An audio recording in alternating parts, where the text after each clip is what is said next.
Ladies and gentlemen, friends, thank you for being here with me tonight. Look around this room. Feel the energy in the air. We're all here because something inside us knows the year is closing its chapter, and we don't want to carry the same version of ourselves into the next one. We don't want another January filled with broken promises to ourselves. We want change that actually lasts. And the change I'm here to talk about with you, the one that will make every other resolution feel almost automatic, is the identity shift you need before the year ends. Let me ask you something right now, and I want you to answer it honestly in your heart. Who do you believe you are today? Not what you do for a living, not the titles on your business card, not the number on the scale or the balance in your bank account. Who are you at the deepest level? Are you the person who always almost makes it? The one who starts strong but fades? The dreamer who watches others live the life you talk about? Or are you already becoming the person who shows up differently? Because here's the truth, and it's a truth most people never confront. Your results are not the problem. Your identity is. You can set the most beautiful goals in the world, buy the planner, download the app, hire the coach. But if your identity hasn't shifted to match the future you claim to want, you will sabotage yourself every single time. Not because you're weak, not because the universe is against you, but because your brain is wired to protect the story you tell yourself about who you are. And right now, before this year slips away forever, you have a narrow window to rewrite that story. I want to tell you about a woman named Sarah. Sarah sat in a room very much like this one 3 years ago. She was 38, exhausted, and quietly furious with herself. Every December she wrote the same list: lose 20 pounds, save more money, be more present with her kids, finally launched the business she'd been dreaming about since college.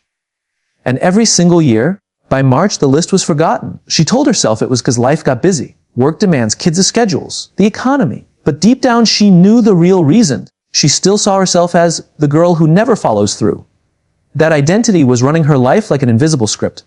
Then, in the last week of December that year, something cracked open inside her. She didn't set new goals. She didn't buy new equipment. She simply asked herself one question that changed everything. Who would I have to become for all of this to feel natural instead of forced? Not, what do I need to do? That question had failed her for years. She asked, who? And she answered it out loud for the first time. I am a woman who keeps her promises to herself. I am a mother who chooses presence over perfection. I am an entrepreneur who ships work that matters. She didn't wait for evidence. She didn't wait until January 1st. She decided right there in the final days of the year to step into that identity as if it were already true. And here's what happened, and I'm not exaggerating when I say it felt like magic, but it wasn't magic, it was alignment. The woman who used to hit snooze became the woman who woke up at 5:30 because that's what her new identity did. The woman who used to scroll social media for 2 hours every night became the woman who read and plan because creators don't numb out, they create. The woman who used to say, I'll start when I feel ready, became the woman who started messy, imperfect, and unstoppable. Within 12 months, she had lost the weight, grown her business past 6 figures, and most importantly, looked her children in the eye every single evening without guilt. The goals weren't the victory. The identity shift was. Now I can already see some of you thinking, that sounds nice, but how? How do you actually make that shift before the clock strikes midnight? Let me walk you through it the way it actually works, because this isn't theory. This is how every person who has ever transformed their life has done it, whether they knew they were doing it or not. First, you have to get brutally honest about the old identity you're still carrying. Most of us are walking around with invisible labels we accepted years ago. I'm bad with money. I'm not a morning person. I'm the funny one, not the successful one. I'm too old to start over. These aren't facts. They're decisions we made, often as children or after one painful failure. And then we spent decades collecting evidence to prove them right. Before the year ends, you owe it to yourself to name them out loud. Write them down tonight. Say them in the mirror. Feel how ridiculous they sound when you actually confront them. Because awareness is the first crack in the old story. Second, you decide, consciously and deliberately, who you are now becoming. Not who you wish you were someday, who you are choosing to be starting today. And here's the key that changes everything. You don't wait for the evidence. You act from the new identity immediately. Sarah didn't wait until she lost the weight to call herself healthy. She started calling herself healthy while she still had the weight to lose. And that identity made the healthy choices feel like coming home instead of punishment. Let me give you another example, because one story is never enough. There was a man named Michael who spent 15 years in a job he hated. He told himself he was the responsible one who stays for the pension. Every December he updated his RA summe and then quietly put it away. His identity was screaming, I'm not the kind of person who takes risks. Then 2 Decembers ago, he did the shift. He looked himself in the eye and said, I am a man who builds things that matter. I am a leader who creates opportunity instead of waiting for it. He didn't quit his job that day. That would have been reckless. But he started acting like the man he now claimed to be. He began waking up an hour earlier to work on his own project. He started saying no to meetings that didn't serve his future. He started speaking up in rooms where he used to stay silent. Within 9 months, he had a thriving consulting practice on the side, and 6 months after that he walked into his old office and resigned with gratitude instead of resentment. The pension was still there, but his dignity was finally bigger than his fear. You see the pattern. The shift isn't about doing more. It's about becoming someone for whom the right actions are inevitable. When your identity changes, your behavior follows like a shadow. You don't have to white-knuckle discipline anymore. Discipline becomes identity maintenance. And here's where it gets even deeper. This identity shift isn't just personal. It's the most powerful form of leadership you will ever practice. Leadership of yourself. Because when you change who you are, you give permission for everyone around you to change too. Your children watch you keep promises to yourself and learn that integrity is possible. Your team sees you show up differently and raises their own standards. Your partner feels the energy of a person who is no longer shrinking and starts dreaming bigger alongside you. One identity shift ripples outward like a stone dropped in still water. But I have to warn you, there will be resistance. Your old identity will fight for its life. It will whisper at 6 a.m. when the alarm goes off. This isn't you. You're not this person. It will offer you the comfortable couch, the easy scroll, the familiar complaint. And in those moments, you have a choice. You can listen to the old story, or you can answer with the new one. Actually, this is exactly who I am now. Every single time you choose the new identity, it grows stronger. Every single time you choose the old one, the shift gets delayed. The year is ending in days. You don't have time to negotiate with the old version of you anymore. Some of you are thinking about your careers right now. Some about your health. Some about your relationships. Some about your finances. It doesn't matter which area. The principle is universal. The entrepreneur who still sees himself as the small business owner who struggles will never build the empire. The parent who still sees herself as the overwhelmed mom who's always behind will never feel the peace she craves. The leader who still sees himself as the employee waiting for permission will never inspire a team to extraordinary results. But the moment any of them decides, I am the creator of my future, everything realigns. Let me tell you about the science of this because I know some of you love proof.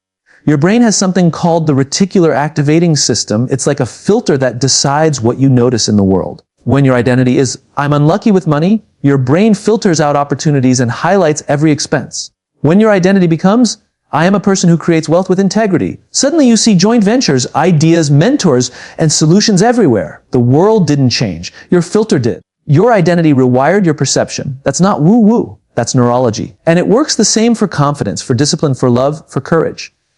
Change the identity, change the filter, change the life. So what does this look like practically before the year ends? It's simpler than you think and more powerful than you can imagine. Tonight, before you go to sleep, I want you to do 3 things. 1, write down the old identity that's been holding you back. Be specific. Be brutal. I am the person who starts but never finishes. I am the person who plays small to stay safe. Burn it if you want. Tear it up, symbolically let it die. 2, write the new identity you are claiming right now. Make it present tense. Make it powerful. I am a finisher. I am a person who invests in myself without apology. I am the leader my family and my team deserve. Say it out loud. Say it like you mean it. Because you do. Take 1 single action tomorrow morning that the new identity would take. Not a huge leap. Just 1 action that proves to your brain the shift is real. The new healthy person goes for the walk. The new entrepreneur sends the proposal. The new confident leader makes the difficult phone call. 1 action. That's it. Because identity is not declared. It is demonstrated. And then you repeat. Every day until the new identity feels more true than the old one. Some days it will feel awkward. Some days you'll slip. That's fine. The old identity is like an old pair of shoes, comfortable but worn out. The new one feels stiff at first, but keep wearing it, keep choosing it, and one day you'll realize you're not pretending anymore. You have become. I want you to imagine standing here exactly 1 year from now. Imagine looking back at this moment and feeling an overwhelming wave of gratitude because you chose to shift. Imagine your body, your bank account, your relationships, your peace of mind, all reflecting the person you decided to become before this year ended. Imagine your children or your team saying, something changed in you last December, and it changed everything for us too. That future is not a fantasy. It is the natural consequence of an identity shift made in time. Because here's the final truth: the year doesn't owe you change. You owe yourself change. The calendar doesn't create transformation. Your decision does. And right now, in these final days, You have everything you need. You have awareness. You have the power to choose. You have the courage. Yes, you do, or you wouldn't be here listening to this. So as we wrap up tonight, I'm not going to give you a cute checklist or a motivational quote to post on social media. I'm going to give you a challenge that matters. Before this year ends, before the ball drops, before the fireworks, before you kiss anyone at midnight, make the shift. Declare who you are now. Burn the old story. Step into the new one with both feet. Act like that person starting tomorrow morning. Because the version of you that walks into next year is going to be unrecognizable to the people who knew you this year. Not because you worked harder, not because you got lucky, but because you finally became the person you were always capable of being. You are not here by accident. You are not average. You are not stuck. You are one identity shift away from a life that feels like it was always meant for you. So go make that shift before the year ends. Do it for the dreams you've carried too long in silence. Do it for the people who love you. Do it for the future self who is already proud of you for choosing this tonight. The final days of the year are not for frantic goal setting. They are the last safe moment to quietly rewrite the sentence that begins with, I am. Before the next chapter opens, think about that for just a second. Most people treat these closing hours like a sprint. They cram workouts. They force one last big sales push. They make lists so long the paper curls at the edges. They promise themselves they'll wake up January 1st as a completely different human being. And almost every single one of them wakes up on the second or the third feeling exactly the same because nothing underneath actually moved. The surface got busy, but the sentence stayed the same. I am someone who tries hard but never quite makes it. I am the person who gets inspired and then life happens. I am still figuring it out. That sentence is the operating system. Everything else, every resolution, every gym membership, every vision board is just an app running on top of it. If the operating system doesn't upgrade, the apps keep crashing in the same familiar ways. So let me ask you something very direct right now. When was the last time you actually listened, really listened to the way you finished the sentence, I am, in the quiet moments? Not the polished version you tell your friends or post online, the unedited one, the one that slips out when you're alone in the car, when the meeting ends badly, when you look in the mirror, first thing in the morning or last thing at night. That sentence is not background noise. It is the gravitational field your entire behavior orbits around. It determines what feels natural and what feels like fighting yourself. And here's the part most people miss. You don't have to wait until you've earned a new sentence. You don't have to prove anything first. These final days are the moment when the future hasn't happened yet. The past is still malleable in memory, and no one is watching too closely. It's the safest window to rewrite it without the usual committee of doubt, habit, and other people's expectations showing up to veto. I want you to picture this very clearly. Imagine you are sitting alone tonight or tomorrow night. Maybe the house is quiet. Maybe the kids are finally asleep. Maybe the city outside is winding down, and you open a blank page or you just speak into the dark. You write or you say one sentence, I am, and then you finish it differently than you ever have before. Not wishfully. Not aspirationally. Deliberately. As if you are issuing a new constitution for your life starting right now. I am the one who decides. I am the architect of my calendar. I am someone who protects my energy like it's oxygen. I am finished apologizing for wanting more. Whatever it is for you, make it present tense. Make it declarative. Make it feel a little uncomfortable at first, because if it doesn't feel a little foreign, it's probably just the old sentence wearing a new jacket. The discomfort is important. That slight friction you feel when you say the new version out loud is the sound of an identity beginning to stretch. It's not evidence you're lying to yourself. It's evidence the old sentence had grown too tight. Every great transformation in history, personal or collective, began with someone brave enough to speak a new I am before the evidence arrived. Rosa Parks didn't wait until society approved. She sat down and said with her body, I am someone who belongs here. Nelson Mandela walked out of prison and said, I am a man who chooses reconciliation over revenge. Long before the country believed it was possible. You don't need the world's permission to rewrite your sentence. You need your own. And because these are the final days, the pressure is actually your ally. There's no long runway left for procrastination.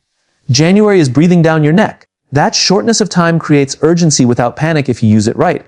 You're not trying to overhaul your entire life between now and midnight on the 31st. You're simply planting a new flag in the ground and deciding that every choice from this moment forward will be made by the person who now carries that flag. Not the old carrier. Not the version who collected reasons to stay small. The new one. Let me tell you what this looks like in the smallest, most ordinary moments, because that's where identity actually changes, not in the dramatic mountaintop experiences, but in the kitchen at 7 a.m., in the inbox at 2 p.m., on the couch at 10 p.m., when the old sentence used to win. Suppose your old sentence was, I am someone who never has enough time. That sentence makes scrolling feel inevitable, saying yes to everything feel responsible, and rest feel like failure. Now you rewrite it. I am someone who designs my time around what matters most. Suddenly, saying no to the non-essential meeting doesn't feel selfish. It feels like honoring the new constitution. Turning off notifications for 2 focused hours doesn't feel lazy. It feels like sovereignty. Going to bed at a reasonable time doesn't feel like giving up. It feels like investing in tomorrow's version of you. The actions didn't change because you forced more discipline. They changed because the sentence changed, and behavior follows identity the way breath follows lungs. Or take another one that I hear all the time, I am bad with money. That sentence turns every purchase into guilt, every bill into proof, every savings goal into a fantasy. Rewrite it to, I am someone who builds wealth with calm and clarity. Now the same bank app you used to avoid opens with curiosity instead of dread. You start tracking spending not as punishment, but as data for a person who is serious about freedom. You negotiate a raise not from desperation, but from the quiet certainty that you belong in rooms where value is exchanged fairly. Again, the sentence leads. The habits trail behind. People ask me, but what if I say the new sentence and then I mess up the next day? Perfect. That's the test. The moment you slip, when you sleep in, when you snap at someone, when you spend money impulsively, the old sentence will rush in to explain it. See, this is who you really are. That's when you practice the single most important move in the whole process. You refuse the explanation. You look at the slip and say, that was a choice that does not match who I am now. I choose again. You don't beat yourself up. You don't spiral into shame. You simply reassert the sentence. Every reassertion is a reinforcement. Over days, over weeks, the new sentence stops feeling like a declaration and starts feeling like memory. It becomes the default voice. These last days give you something precious: zero audience. No one is grading your progress yet. Your boss isn't watching. Your family doesn't know you're rewriting anything. Social media isn't waiting for the before and after photo. It's just you and the sentence. That privacy is power. You can experiment. You can say it wrong a few times and adjust. You can feel silly saying it out loud and keep saying it anyway until the silliness fades. You can cry when the old sentence fights back, and it will fight back because grief is part of letting something die so something truer can be born. And make no mistake, something does die here. The version of you that was comfortable being half alive, that traded dreams for predictability, that measured worth by how little conflict was created, that version is being asked to step aside, not violently, not with drama, quietly. In the hush of these final hours, you thank it for getting you this far, and then you let it go. You don't need to hate the old sentence. You just need to outgrow it. What happens when you carry the new sentence across the threshold into the new year? The world doesn't rearrange itself overnight. The circumstances don't magically improve. What changes is your lens. Opportunities that were invisible become obvious because you're now scanning for them. Conversations that used to intimidate you become invitations because you're no longer shrinking to fit someone else's frame. Fatigue that used to flatten you becomes fuel because you're no longer running from yourself. The external world stays roughly the same at first, but your internal navigation system has been updated. And that update compounds faster than almost anything else. I've watched this happen in rooms just like this one. Someone hears the idea, goes home, sits in the dark on December 30th, and writes a new sentence. They don't tell anyone. They don't post about it. They just start moving as that person. By February, they're leaner, clearer, calmer. By June, the people around them start asking, what happened to you? And the answer is simple, nothing dramatic. Just one sentence rewritten in time. You have that same window right now. It's narrow. It's closing. But it's still open. You don't need fireworks. You don't need a perfect plan. You need one honest moment with yourself where you look at the sentence you've been carrying and decide it no longer gets to write the story. Then you write the next one. Quietly. Deliberately. Before the calendar turns. Because when January arrives, you won't be starting over. You'll be continuing something that already began in these final, sacred days, the moment you chose to become the author instead of the character someone else scripted long ago.